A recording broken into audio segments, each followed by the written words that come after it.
నా యూనిట్లో ఒక 125 మెంబర్స్ ఉన్నారు. మేమందరం అబ్రాడ్ షూటింగ్ వెళ్తున్నాం. అబ్రాడ్ షూటింగ్ వెళ్తున్నాం కదా, ఎంతమంది ఉంటారు సార్? 40 to 60 మెంబర్స్ మధ్య మనం ఇది చేస్తామండి అన్నారు. అదేంటి మామూలుగా 125 మెంబర్స్, ఇంపార్టెంట్ పీపుల్ మాత్రం తీసుకెళ్దాం అంటే, నేను ఒక విదేశాల్లో షూటింగ్ చేయడానికి మాత్రం 40-60 మంది మెంబర్లు సరిపోతారు. నేను ఒక లోకల్లో షూటింగ్ చేస్తే 125 అంటే మిగతా వాళ్ళు అవసరం లేదా అంటే నా మీద బలవంతంగా రుద్దపడుతున్నారా ఏంటి అనేది తెలుసుకోలేని పరిస్థితుల్లో ఒక నిర్మాత ఉన్నాడు. అంటే నేను విదేశాల్లో షూటింగ్ చేయబడితే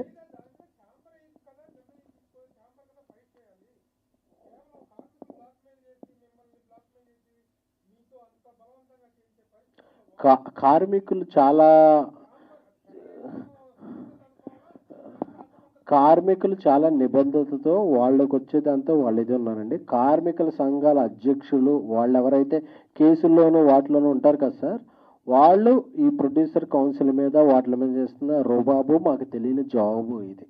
మేము ఇలా చేస్తున్నాం అనేది మాకు అర్థం కావట్లేదు.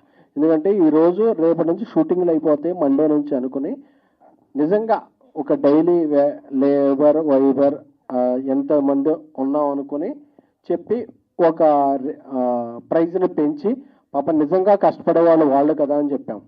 24,000 మంది అని కొంతమంది 40,000 మంది ఈ అసోసియేషన్లో ఉన్నారంటే ఒక 1000 మంది నిరసనకు వచ్చారంటే మిగతా వాళ్ళకి ఇంట్రెస్ట్ లేదా, లేకపోతే వాళ్ళు ఒప్పుకోలేదా, లేకపోతే వాళ్ళు ఈ పెత్తందారుల పైన ఉండే అసోసియేషన్ హెడ్స్కి తలొగ్గారా అనేది తెలుసుకోవాలండి. ఫెడరేషన్ వాళ్ళు చెప్పేది ఏంటంటే మీరు విడగొట్టారు ప్రయత్నం చేస్తున్నారన్నారు.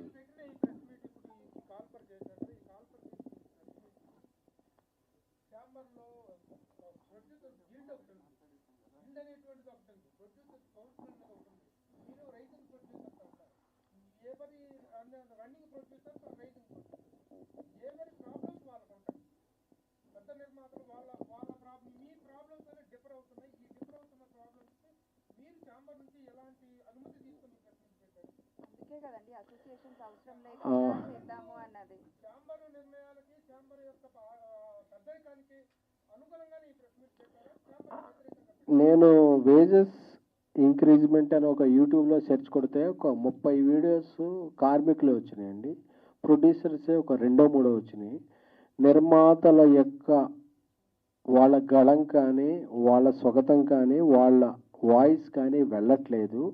ఎందుకంటే కొంతమంది మొహాట పడతారు, కొంతమంది మనకెందుకులే అనుకుంటారు అనే దీంతో చాలామంది మాట్లాడట్లేదు. అందుకే నిర్మాతలు అంటే పెద్ద పెద్ద సినిమాలు తీసే నిర్మాతలే కాదు, ఒక 200, 300, 400, 600 మంది ప్రొడ్యూసర్స్ ఉన్నారు.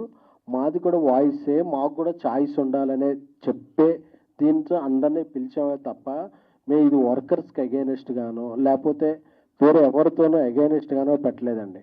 మేము కూడా ఈ పరిశ్రమలో భాగమే, మాది కూడా శ్రమే, పరిశ్రమలో మాది కూడా శ్రమే. నిర్మాత కూడా ఒక రకమైన కార్మికుడే, ఒక రకమైన శ్రామికుడే తప్ప మేము ఎవరికి అగైనెస్ట్ గానో ఎవరు పర్మిషన్ అంటే మేము సినిమా తీయాలంటే ఎవరన్నా అనుమతి తీసుకుంటున్నామా? మా వాయిస్ కూడా మీలాంటి మీడియా పెద్దల ద్వారా వెళితే అందరం బాగుండాలి, అందులో మనం ఉండాలనే తప్ప మేము ఎవరికో అగైనెస్ట్ గానో మేము ఎవరినో కించపరచాలనో ఇది కాదు. మేము బాగుండాలి, అందరూ మాకు సినిమా తప్ప ఇంకేం తెలియదు. శ్రీధర్ గారితో మాట్లాడదాం. మొన్న వాళ్ళందరిలో సీనియర్ శ్రీధర్ గారు కాబట్టి చెప్పండి సార్. ఏం లేదు, ఇప్పుడు కరోనా తర్వాత ఇప్పుడు ఎస్కే అని చెప్పినట్టు వాస్తవానికి అన్ని విధాలుగా మారినాయి.